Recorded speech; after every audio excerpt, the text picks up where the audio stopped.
Assalamualaikum warahmatullahi wabarakatuh. Terima kasih kami ucapkan kepada para sobat Javanika yang telah mendukung kami hingga saat ini. Dan tentunya jangan lupa untuk like, share, dan subscribe, serta nyalakan lonceng. Semoga bermanfaat dan selamat menyaksikan. Wassalamualaikum warahmatullahi wabarakatuh.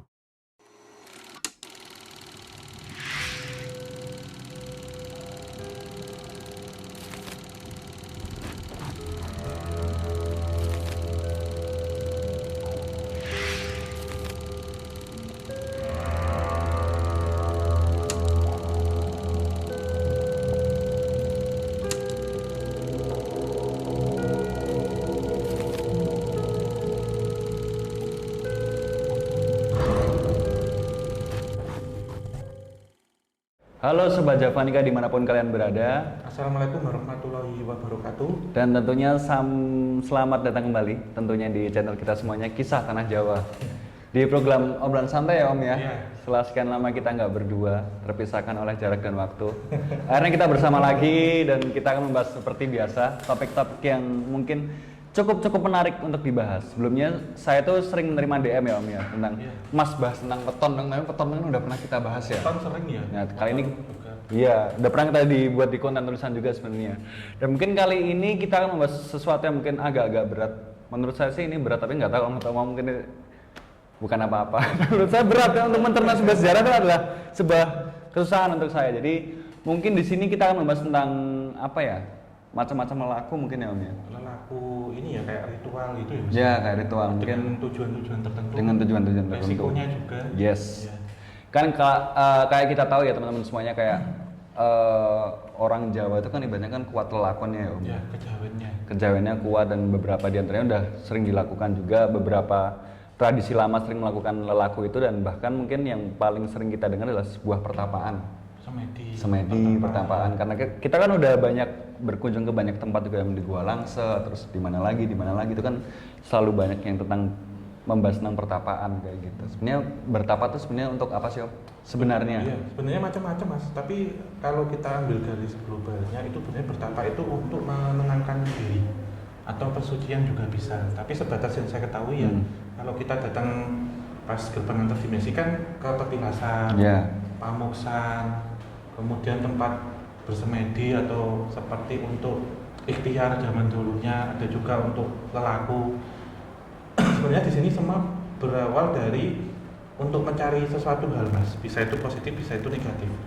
Kalau kita bilang yang positif itu kan kalau orang melakukan semedi itu sebenarnya menurunkan tingkat kegelisahan menuju ketenangan. Jadi saat orang itu ada di posisi seperti kita sekarang, gelombang otaknya itu ada di gamma, kemudian beta, itu turun Mas, itu menjadi alfa. Jadi bisa kurang dari 5 Hz. Pas posisi ini jadi lebih tenang.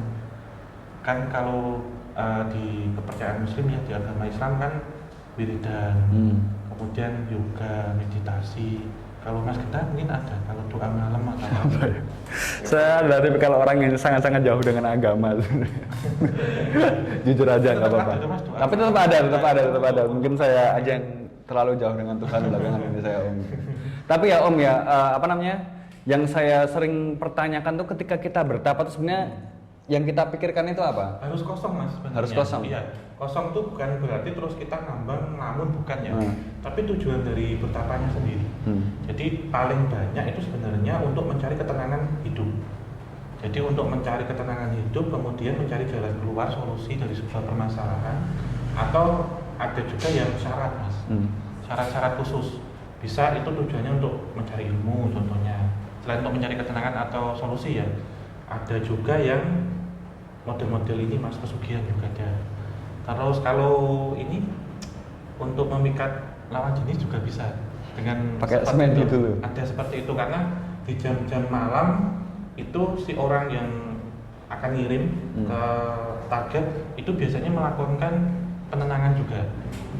Terus ada juga yang tujuannya macam-macam sih Mas menurut saya, mencari kesaktian itu yang paling sering sebenarnya. Tapi kalau dipikir-pikir itu susah ya Mas sebenarnya untuk menetralkan pikiran kita tidak berpikir apa-apa gitu. Iya pasti, karena ada beberapa orang yang waktu ingat ini, waktu kita ke saya sebut ya ke Gunung Iya, Kawi. ke Gunung Kawi. Kan banyak yang di bawah pohon Dewan Daru waktu itu ada duduk-duduk.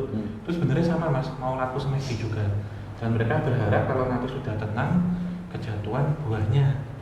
Tujuannya yang paling itu, selain kalau pernah ke Gua Langse juga. Ya. Yang waktu itu waktu kita masuk kita rame ya, ada orang yang memperingatkan karena mencari kesunyian mas sebenarnya. Dan itu rata-rata orang yang bertapa itu emang waktunya itu sangat-sangat lama ya Om ya? Iya, Gitu. karena kenapa kok lama mas? Ada yang cepat juga, ada yang lama. Lama ini sebenarnya dia menuju untuk ketenangannya. Jadi ya kadang jarang ya waktu kita datang sehari 2 hari terus tenang nggak bisa. Nggak bisa, pasti setahun mungkin bisa ya sampai setahun gitu. Kadang ada di satu daerah ya, yang nanti akan kita kunjungi di musim 2020 di Jawa Tengah ini. Salah satu daerah yang dingin, yang sempat minus beberapa. Inisial apa itu? Inisial apa? Di Kota W gitu aja. Oh, di Kabupaten W. Itu ada seseorang yang di situ bertapa mas, dan itu sampai bertahun-tahun bahkan berpuluh-puluh tahun. Dan beliau juga mendapatkan seperti apa ini untuk daharan untuk sehari-hari itu dari warga. Kadang orang datang ke situ karena ada tujuan tertentu. Dan biasanya orang-orang sepuh mas yang di situ. Karena tujuannya sebenarnya satu, mencari ketenangan itu. Ya, bahkan teman-teman ya, ini sekedar informasi buat kalian aja. Waktu kita itu jalan melakukan ekspedisi ke Gua Langse, itu kan emang spesialis tempat pertapaan ya Om ya. Bahkan konon katanya di sana tuh ada orang yang bertapa sampai dia menjadi hilang sendiri. Iya. Hilang tuh benar-benar hilang seluruh tubuhnya. Sehingga di sana tuh banyak kita sebut sebagai pertapa tak kasat mata, kayak gitu. Itu benar mas. Jadi termasuk di pinggiran sungai, di pohon besar, sehingga tempat ini menjadi tilas itu bekas.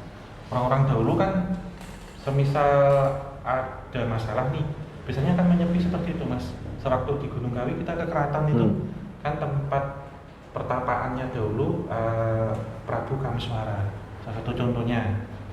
Jadi beliau ini seperti berkomunikasi dengan alam semesta, dengan pencipta alam semesta itu seperti itu mas. Tapi kalau raja dengan orang biasa jelas berbeda mas, tahapannya. Tapi ini Om, kalau pertanyaan saya nih, semisal kita akan bertapa itu, apakah metafisika di sekitar sana itu juga sudah siap untuk menggoda-goda kita gitu ada? Pasti. Jadi saat kita mencapai ketenangan pasti nanti akan datang. Karena saya pernah bertanya mas dengan seseorang yang melakukan pertapaan, tapi maaf ini agak negatif ya, karena tujuannya dia untuk cari nomor togel. Ini sampai 35 hari loh mas di situ dan menghilang dari keluarganya. Dia datang ke pinggir sungai, pohonnya besar. Di hari pertama memang nggak akan kelihatan apa-apa, tapi mendekati ketenangan itu di hari ke-7 itu datang dari hewan-hewan berbisa dulu. Jadi ada kelabang yang ukurannya size-nya itu nggak umum. Gaib ya tapi itu ya. Terus ada ular, kemudian macan, yang dia masih bisa menerima ini. Tapi di hari ke-10, ke-15 yang datang sudah godaannya peri mas. Peri sosok cantik yang sudah menjelma menjadi manusia, yang coba menggodanya. Ini kan berkaitan dengan nyawa, nafsu juga ya. Di hari terakhir nyawa lagi. Jadi sosok tinggi besar yang mau membunuh dia. Tapi karena orang ini sudah tetap, di hari ke-30 dia tertidur bermimpi didatangin yang ada di situ mas. Jadi sosok seperti putri yang cantik, kamu tujuannya untuk apa? Untuk ini kasih nomornya gini gitu, contohnya seperti itu. Tapi soal hewan memang bisa diamini sih teman-teman semuanya. Soalnya waktu kita di Gua Langse, kita sempat nanya ke penjaga tempat itu ya. Memang di sana itu kalau dibilang hantu, dia malah tidak mengamini itu adanya makhluk-makhluk gaib, tidak mengamini. Tapi dia mengamini di dalam gua itu ada ular yang sangat-sangat besar, sebesar anaconda. Tapi itu nggak tahu apakah itu ular beneran atau ular gaib itu tapi gaib ya tapi ya mas ya. Biasanya gaib mas. Tapi saya kurang setuju sih dengan statement Om Hao yang katanya kalau bertapa harus menunggu beberapa hari. Saya waktu di Gua Langse saya sempat waktu itu kan Om saya mau coba bertapaan nanti ketika di dalam gitu. Ketika masuk kan Gua Langse itu kan apa ya kayak stalagmit dan itu pertapaan itu masih jauh di dalam gitu kan. Waktu itu saya sempat mencoba untuk masuk. Baru beberapa langkah aja saya mendiamkan diri gitu, saya membuka mata saya dan di samping saya udah ada wanita lari Tapi emang bener sih godaannya emang selalu berat lah ya Om ya. Iya, pasti ada yang prosesnya dia cepat, ada yang prosesnya dia lambat. Tapi ada juga yang dalam tanda kutip tidak beruntung mas, tidak digoda sama sekali, tapi yang diinginnya juga tidak dapat. Karena itu namanya wasting time ya, buang-buang waktu. Iya, ada yang seperti itu juga, tapi ada yang cepat. Itu seperti undangan. Jadi seorang ini lewat wisik atau wangsit ya, bermimpi untuk datang ke suatu tempat, sampai di sana cukup duduk sebentar, dia langsung dapat gambaran. Biasanya wangsit itu berupa apa sih om? Wangsit? Mimpi yang paling banyak. Mimpi. Iya, lewat mimpi, petunjuk. Bisikan gitu mungkin. Salah satunya ya. Tapi kalau ketika kita bertapa tuh kita sering mendengar suara-suara gitu nggak sih om biasanya? Iya pasti. Karena kenapa kita mendengarkan? Itu karena gelombang otak kita turun mas. Jadi ke gelombang alfa itu yang lebih tenang, bahkan boleh dibilang satu jarum jantung itu akan terdengar. Sehingga kalau kita masuk ke gua atau ke hutan kita agak ribut gitu ya, ngomong-ngomong kenceng, pasti tahu lah mas mereka. Pasti akan memberi warning ke kita seperti itu, jangan ramai, jangan mengganggu. Di intinya teman-teman semuanya mungkin bertapa tuh ya pada hakikatnya lah untuk mencari ketenangan ya. Bahkan leluhur kita zaman dulu, mungkin para pendahulu kita juga sering, bahkan para petinggi negara pun juga masih sering melakukan ini juga ya. Iya, sering mas, antara beberapa tempat-tempat termasuk yang pernah kita kunjungi itu kalau kita mendengar cerita kan. Ya. Seperti itu ya. Mas? Banyak loh petinggi-petinggi negara kita yang masih melakukan tirakat, tapi kalian nggak tahu aja. Coba kalian datangi tempat-tempat pertapaan, kalian tanya sama juru kunci yang pernah datang ke sini siapa aja. Pejabat-pejabat ada nggak? Ada mas, banyak. Apalagi saat-saat mau pemilihan gitu, waduh itu udah kayak itu apalagi pas betul desa. Tempat-tempat kayak tempuran sungai itu juga ada sendang. Terkadang kita nggak usah menduga ini ya mas, pas kalau masa pilihan-pilihan memang khusus ya, tapi di malam-malam tertentu kayak Selasa Kliwon, Jumat Kliwon, beberapa petilasan pasti ramai. Tapi kalau tujuan para petinggi negara itu bermeditasi itu sebenarnya untuk apa? Kan nggak bisa kita bermeditasi mohon untuk kepilih gitu kan nggak bisa. Itu tujuannya untuk ini mas, mendapatkan petunjuk mas. Petunjuk nanti ini mau dibawa kemana arahannya, terus kebijakan-kebijakan, konsep-konsep. Jadi kalau menurut saya sih lebih berkomunikasi dengan leluhur tanah ini. Yeah. Karena ini mungkin ya Om, saya juga waktu itu sempat berbicara dengan salah satu rekan saya juga bahwasannya ketika kita melakukan pemilihan pemimpin negara ini, leluhur kita tuh nggak tinggal diam begitu aja, mereka pun katanya juga mengadakan rapat sendiri ya, untuk pemilihan audisi gitu. Dari zaman raja-raja yang dahulu mereka ibaratnya berkumpul menjadi satu menentukan siapa pemimpin negara ini. Jadi mungkin kalau kita sangkut pautin dengan apa namanya Satria Piningit, ya mungkin ada benarnya juga ya mungkin. Itu sama ini mas, Pulung. Datangnya turunnya kemana nanti? Jadi orang yang terpilih ini kemudian mendapatkan wangsit atau petunjuk untuk mendapatkan arahan berikutnya seperti apa. Ya datang ke salah satu petilasan, ke tempuran sungai, ke laut, hutan, bahkan ke gua dan macam-macam. Jadi bisa dibilang semua pemimpin negara ini tuh memang pada linear takdirnya memang sudah ditakdirkan ya berarti ya. Sudah dapat pulungnya mas. Adapun yang tidak mendapatkan pulungnya mencoba untuk menjabat, itu pasti tidak akan bisa purna tugas, purna jabatan. Jadi ada saja misal begini mas, dalam pemilihan kepala desa nih, Mas Gendam mencalonkan, Mas Monggo mencalonkan, saya mencalonkan. Sebenarnya pulungnya itu jatuh ke saya, tapi sama Mas Monggo ya diambil pulung saya. Nah, yang keterima dia yang jadi. Tapi selama 5 tahun ini tidak akan bisa full 5 tahun. Full tidak bisa nanti masuk tahun kedua kesandung kasus macam-macam, entah ada sengketa, entah itu juga ada fitnah atau apa, pokoknya nggak bisa selesai mas tahun itu, karena pulungnya di dia itu seperti karbitan gitu. Dan orang ini juga mungkin melakoni spiritual tapi tidak ditunjuk, jadi waktu meditasi beliaunya tidak akan bertemu dengan leluhur gitu, jadi gagal. Seperti itu. Dan ini teman-teman, kalau kita tadi kan berbicara tentang apa namanya bertapa untuk sesuatu yang baik, tapi kan namanya bertapa itu kan kita berbicara tentang ketenangan, kita berbicara tentang segala macam bisikan. Sekarang kita bahas tentang yang mereka yang bertapa udah berdiam sangat-sangat lama tapi terbisik oleh sesuatu, itu biasanya mereka itu terbisik karena apa? Goda rayu seperti apa yang akhirnya membuat mereka itu berbelok itu ya. Sebenarnya ada godaan ini sih mas, ada yang tentang nafsu duniawi biasanya. Entah itu berkaitan dengan apa ya, harta dunia ataupun nafsu secara syahwat mas, pasti.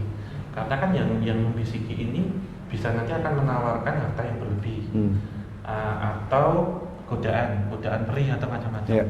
Dan bahkan ada juga yang sudah mengancam nyawa. Yang ini kemudian saya memundurkan diri lah, mengurungkan niat saya, karena kalau saya teruskan nyawa saya yang terancam. Tapi kalau yang dua yang tadi pasti dia akan berbelok dengan spesifikasi berbeda. Nah, saat menuju ini kan pasti kalau kita mau menuju goalsnya, kita jalan ke sini kan pasti ada hambatan-hambatannya, Mas. Yeah. Andai kata ini semua sudah terlampaui, pastilah yang kita inginkan itu apa tujuannya. Ya bisa ilmu, bisa kekayaan, harta, kekuatan atau apa. Tapi ini Om, kita berbicara tentang bertapa, berdiam diri, dan frekuensi yang tercipta saat berdiam diri itu kan pasti kan beraneka ragam. Yeah. Lah yang mau saya tanyakan adalah ketika kita memasuki masa pertapaan yang sangat lama, kira-kira ada di titik mana manusia itu bisa berkomunikasi dengan gaib? Gaib yang ada di level apa? Ada di tingkatan berapa? Sebenarnya dari awal sudah akan mengikuti, Mas. Jadi dari yang kasar, menengah sampai halus. Dan dari metafisika yang makhluk astral atau gaib itu sejak hari pertama sebenarnya sudah akan diuji, sudah untuk komunikasi. Tetapi seseorang ini pasti punya tujuan, Mas. Tujuannya ini biasanya pemangku yang berat, yang besar, dan ini menjadi terakhir.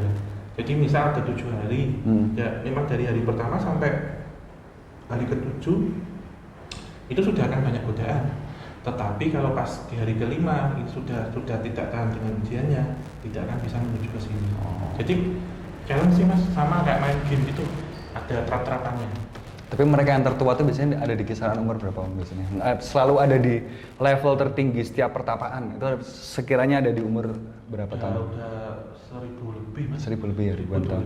Dan sosok yang masuk ke sini semakin di awal tuh kan semakin secara penampakan semakin buruk ya, Mas. Iya, biasanya. Tapi semakin naik kan ada yang cantik, ada yang ganteng, ada yang bentuknya rapi, apa macam-macam. Ada kadang dia tidak menampakkan tetapi masuk alam bawah sadar, memberikan bisikan, memberikan gambaran itu. Tapi mungkin buat teman-teman semuanya mungkin ada sedikit fakta yang mungkin masih jarang kalian ketahui, bahwasanya nggak sedikit para pertapa yang pernah melakukan pertapaan itu akhirnya tergoda untuk menjadi siluman. Itu benar apa enggak Om? Iya, ada. Nah, itu kenapa itu? Termasuk ini, Mas, ada yang maaf ya dari hewan dia bertapa jadi manusia juga ada. Oh ada. Ada Tuh, kebalikannya. terus hewannya bertapanya gimana tuh kira-kira? Ini tidak semua hewan ya, contohnya ular. Oh ular. Iya. Ada ular itu yang di dalam gua yang melungker gitu aja, melilit gitu. Itu sampai ribuan tahun kemudian merubah diri menjadi manusia. Jadi siluman ular. Secara sains bisa dijelaskan apa enggak itu? Iya. Secara sains bisa dijelaskan enggak? Enggak ya? Nggak bisa. Nggak bisa. Di luar ini ya. Iya. Di luar. Keajaiban dunia lah ya, keajaiban Iya, semesta iya. kayak Tapi gitu ini biasanya. memang ada, Mas. Jadi ada pernah suatu kisah ya. Perempuan dia kan kalau zaman dulu masih ani-ani. Itu Ani-ani itu apa? Ani-ani itu di sawah metik ini Teh. gabah. Oh iya gabah. Pakai ada alatnya itu. Nah karena di sawah itu dia melihat ular besar di bawah tumpukan jerami, dia pulang karena takut. Tetapi justru ular itu ternyata ular siluman yang kemudian mengikuti ani-ani tadi. ini. Sampai rumahnya di bawahnya ini ada ular yang melingkar, itu tidur setiap hari pas bareng tapi nggak tahu. Yang mana akhirnya perempuan ini hamil. Terus si ularnya ini berubah menjadi manusia dan solid, manusia solid. Kadang nengokin anaknya. Tapi yang aneh anaknya itu ada sisi-sisinya, Mas. Ini kejadian tahun 91, 92. Real ya, kejadian real. Ada. Kok bisa ya teman-teman ya? Gimana penjelasannya? Secara penjelasannya memang ini susah. sulit, Susah. Tapi saya memang pernah bertemu ya dengan beberapa sosok-sosok ular itu yang bertapa sampai hari ini.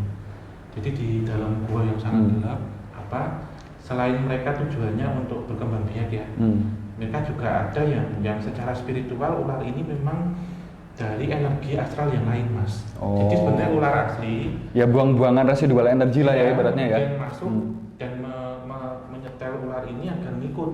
Kemudian dia tetap akan bersemedi sama, bahkan ada yang sampai ratusan ribuan tahun. Terus setelah mencapai tujuannya ini akan berubah, Mas, menjadi sosok gitu. Makanya di sosok siluman gitu. Dan kebalikannya yang dimaksud orang yang kemudian menjadi siluman itu gagal, Mas.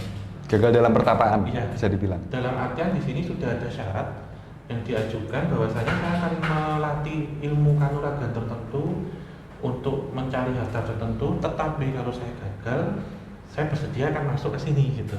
Ada MOU di awal. Pas di tengah jalan kok dilala gagal. Ini kejadiannya kayak ini mas, kalau kita dengar di Pulau Seberang itu ada sosok yang jeruan itu mas. Inisial R? K. Oh, K. Ya itu kan menurut cerita di sana bahwasanya dari beberapa versi yang saya dapat, itu orang ini bertapa tujuannya untuk kecantikan abadi. Selama 40 hari pantangannya adalah tidak boleh makan daging. Tetapi di hari ke-39, di hari ke-38 dia tidak sengaja makan daging. Kemudian menjadilah siluman seperti itu. Jadi pantangan itu tidak selamanya bertapa di gua atau saja apa, enggak mas, ada di rumah juga. Dengan pantangan tidak boleh makan ini, tidak boleh tidur, harus puasa 40 hari. Tapi kebanyakan mereka yang gagal dan menjadi siluman itu, apakah mereka tuh merasakan menyesal apa enggak? Setahu saya ya, ini setahu pengetahuan saya enggak seberapa kayak gitu. Mereka tuh malah justru menikmati, semakin berdikdaya, semakin mencari anak buah semakin banyak lagi. Ada yang seperti itu karena sudah terlanjur terjerumus dan mereka sebenarnya mendapatkan ilmunya ya, tapi ilmunya ini efeknya secara fisikly negatif. Ada yang juga rata-rata enjoy sih mas, menikmati. Dan justru setelah menjadi seperti itu, dia akan mencari tumbal mangsa, menyebarkan bahkan MLM gitu. Yang mau ikut seperti saya siapa gitu, macam-macam itu. Jadi ilmunya itu pada akhirnya digunakan untuk menjerumuskan manusia-manusianya itu ya. Jadi gagal itu mas. Sebenarnya kalau ini tadi tidak makan daging, setelah hari ke-40 jadi perempuan yang awet muda, cantik gitu. Tapi karena ini gagal lah, jadi wujudnya seperti itu gitu. Ya mungkin salah satu contoh yang paling dekat ya itu dengan salah satu sosok yang pernah saya tulis di salah satu cerita saya itu ya. Itu kan juga merupakan sosok yang dia bertapa lama tapi saya tidak berani menyebut gagal. Kalau saya nanti menyebut gagal nanti malam saya didatangin nanti. Dia tuh berhasil dia, hebat dia. LG, inisial LG itu. Terus ini sih mas, itu kalau LG itu kan bisa, kalau mas dengar ada di Pulau Seberang itu, hampir sama kayak itu sih. Hampir sama ya. Tapi kalau ada yang bilang ya, ini berdasarkan sebuah teori gitu ya. Yang namanya jenglot itu kan ya dulunya adalah seorang pertapa juga ya kalau nggak salah, yang dimana dia itu bertapa, dia menganut ilmu tertentu hingga tubuhnya itu tidak diterima di bumi lagi sehingga tubuhnya terbuang dan menyusut menjadi sekecil itu. Benar ya berarti? Benar. Jadi kalau yang jenglot itu yang JG ya. Ya JG. Itu ini mas untuk ilmu seperti kekekalan, hidup yang kekal. Sehingga karena gagal maka jasadnya ini kan pasti jasadnya itu kan pasti sudah dirajah, yang dia tidak bisa tanda kutip pembusukan. Nah saat gagal, walaupun secara ruh sudah luka, tapi spiritnya masih nunggal, masih ada, sehingga bentukan alam semesta yang tidak bisa membusukkan ya, atau tidak bisa mengurai, itu lantasan membuat bentuknya itu tertekan, sehingga menjadi yang sekecil ya seboneka baby itu loh mas. Itu mereka nggak malu apa ya? Enggak. Nah sebenarnya mereka tuh udah enak loh sebenarnya jadi manusia bertampang rupawan, pada akhirnya tubuhnya ditolak malah jadi kecil jenglot gitu. Ya, kalau ketemu manusia kayak aku ketawain nanti. Kecil. Kesepakatan di awal kalau gagal, dan justru dengan kemampuan ini mereka akan meraih kehidupan abadi, tetapi secara metafisik. Dengan bonekanya itu ya, medianya itu menjadi seperti dihinggapi. Tapi Om, gitu. Ketika kita berbicara tentang jenglot ya ini ya, jenglot itu kan bentukannya kan cuma sekecil ya, cuma kecil nih. Dia tuh punya bentuk lain nggak ketika dia bertransformasi ke lain dimensi gitu? Bentuknya kalau ke dimensi seperti wujud aslinya. Bentuknya kan ada jenglot, ada BK, betul karang itu juga sama mas. Jadi beda kekuatannya, powernya, cuman ini manifestasi pembentukan. Tapi jangan disangka terus kita ke pantai, kita gali pasir nemu enggak, walaupun di situ ada. Mereka pun termanifest ke alam nyata itu dari alam gaib mas. Kan ada penarikan jenglot di sana. Ada. Ada, segede boneka biru mas. Itu ada berapa banyak jenglot kira-kira kalau di Indonesia? Wah tak terhitung mas. Itu ternyata banyak manusia gagal. Sudah ribuan tahun mas itu. Sudah ribuan tahun, dan biasanya kan di pesisir-pesisir pantai mas. Kenapa di pesisir pantai? Tempat bertapanya karena salah satu tempat bertapa itu pasti tidak jauh dengan unsur air yang menenangkan, dan orang-orang dahulu kan menghadap ke pantai kena deburan ombak itu kan juga sebagai recharge ataupun ujian. Keren loh. Kita nyawa loh mas, ada ombak besar itu kan pasti narik ya. Iya. kan nyawa loh. Jadi beberapa yang ekstrim menurut saya yang kayak topo ngalong, topo pendem, terus yang kungkum itu mas. Nah kalau topo pendem itu kan memang bertapa di dalam liang, di dalam lubang, ditutup pakai tanah. Cuma kelihatan kepalanya tak ya? Semua. Oh semuanya? Iya, dan di situ hanya diberikan selang ataupun batang bambu kalau orang dulu. Terus dikasih. Jadi yang nyuruh siapa om kira-kira? Biasanya ada pembimbingnya mas. Ada pembimbing. Spiritual pasti ada. Terus topo pendem itu mas, nanti kalau ngasih makan, ngasih minum itu lewat ini pipa, bisa dari bambu. Terus nanti dikasih benang. Kalau dia sudah nggak kuat ditarik. Ini biar segera dibongkar. Itu termasuk aliran ilmu putih atau hitam itu? Tergantung ya. Ada putih ada hitam. Tapi ini lebih untuk melatih ataupun memelihara korin hitam yang lebih kekuatan. Terus ada yang ngalong itu kebalik mas. Jadi kakinya di atas, kepala di bawah. Kayak waktu kita ke Pekalongan kan, legendanya kan dari topo ngalong di Pekalongan itu. Karena beliau ingin mencari petunjuk bagaimana mempertahankan daerahnya, contohnya itu. Terus ada yang topo apa ini mas? Itu apa nggak pusing ya topo ngalem tuh ya? Udah harus berpikir fokus pada satu pemikiran, tapi kan dia kan kepalanya di sini, darahnya di sini semua, apa nggak pusing? Itu harus ini loh mas, makannya itu buah-buahan yang gantung. Tapi kalau bertapa semed itu mereka tuh makan juga nggak sih sebenarnya?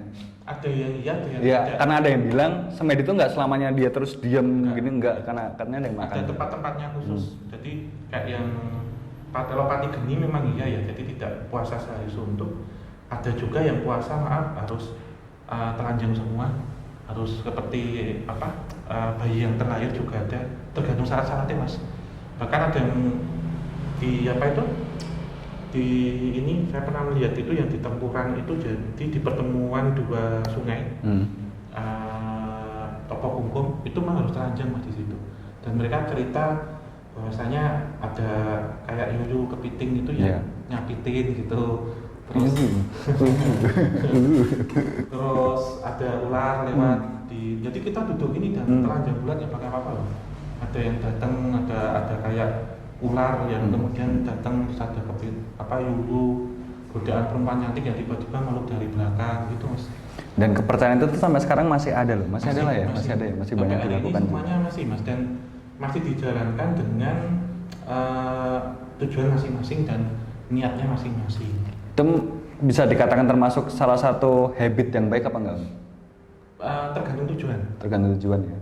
Kan kalau di agama kepercayaan diajarkan mas, sebenarnya seperti doa malam untuk apa. Sebenarnya ini garis utamanya ya mas, dari semua kesimpulannya itu sebenarnya untuk menenangkan diri. Kemudian kita menyerap energi alam semesta, atau ditujukan untuk berkomunikasi dengan suatu hal. Kalau di ibadah pasti jelas kita berdoa agar doanya cepat tersampaikan, didengar oleh Tuhan contohnya. Tapi kalau tujuannya negatif, kita ingin bertemu dengan siapa, sosok siapa, untuk permohonan apa. Jadi seperti nunggu waiting list juga bisa gitu. Karena sejauh ini kalau kita berkunjung ke banyak tempat-tempat petilasan itu, kebanyakan tempat pertama itu malah justru tempatnya enak-enak ya. Iya.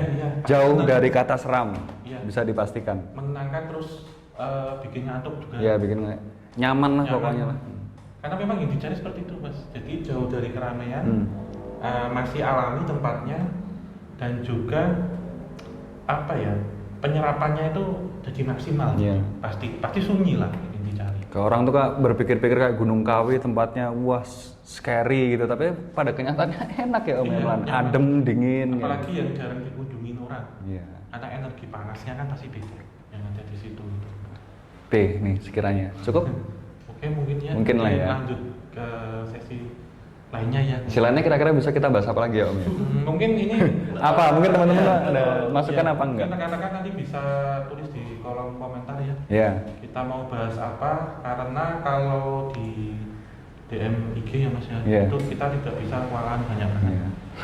DM IG-nya udah nggak ada. Sejarah masa lalu. Kalian DM ke IG saya nggak ngerti apa ya ini. Jadi tulis kolom komentar aja, mungkin kami juga butuh referensi ya. Untuk tahun 2020 di AD ini, untuk beberapa kota-kota kecil yang nanti mungkin akan kita kulik, akan kita kunjungi. Nanti dikasih aja, misal ke mana, contohnya ke daerah Jawa Timur mana, Mungkin obrolan santai ini akan menjadi pembuka kita sebelum kita memulai perjalanan baru di 2020. Tentunya dengan tempat-tempat yang lebih pokoknya lah, saya nggak mau kasih spoiler dulu teman-teman yang mana, tapi yang pasti akan sangat-sangat menarik, akan banyak lagi perjalanan-perjalanan malamnya. Ya bakal seru lah pokoknya, tapi ya semoga kita semua diberi ini ya. Apa? Insya Allah. Kalau tempatnya tidak mengerikan, saya in frame.